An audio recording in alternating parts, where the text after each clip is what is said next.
ملګرو چا ډېر ښه ویلي دي چې غوسه او طوفان دواړه یو شان دي. د هر څه کېدو نه پس پته لګي چې څومره نقصان شوی دی. که ژوند خوشحاله تېرول غواړئ نو خپله غوسه او جذبات به کابو دی.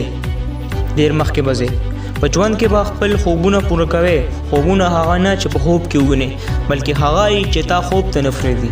بسترې سره دومره مینه مه کوئ چې منزل خوب جوړ شي.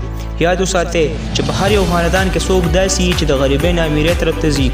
کوشش وکړه چې ته په خپل خاندان کې داسې وکړې. چا ډېر ښه ویلي دي چې څوک ځواني په خوب کې تېروي هغه بوډاوالی په ژړا کې تېروي. که بوډاوالی په خوشحالۍ تېرول غواړې نو ځوانۍ کې محنت وکړه. یو کامیاب کس ویلي دي چې کم انسان په دنیا کې د خیالاتو لیمټ مات کړي هغه انسان په دنیا کې هر څه کولی شي. هغه د مشکل نه مشکل او سخت نه سخت کار ولې نه وي. که چا دا ووایي چې زه به په دې دنیا کې څه کوم نو هغه ډېر هر څه وکړي. که کامیابو خلکو طرف ته نظر وګرځوئ نو تا ته به پته ولګي چې دې خلکو کم سوچ کړی او هغه یې وکړو. دې خلکو تاریخ بدل کړو. دنیا والو سوچ رهن سهن یې بدل کړو. په دې دنیا کې که څوک د ژوند نه ناممکن لفظ وباسي نو هغه چې بیا څه وکړي کمال وکړي. کامیاب او ناکام خلکو په سوچ کې صرف فرق دا دی چې ناکام انسان سوچ کوي چې نشي کېدی او کامیاب انسان سوچ کوي چې ولې نشي کېدی.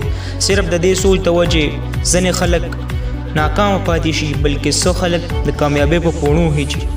څوک څه کوي ولې کوي د دې خبرو نه چې څومره لرې دومره بهتره ده او ژوند د سکون دویم نوم دی. د نور په باره کې دا سوچ کول چې بل څه کوي ولې کوي، که دې په ځای دا سوچ وکړي چې زه څه کوم ولې کوم نو ته به ډېر زر کامیاب شي. د دې دپاره هغه وکړه چې تا له کول پکار دي چې تا ته هغه میلاو شي چې میلاوېدل پکار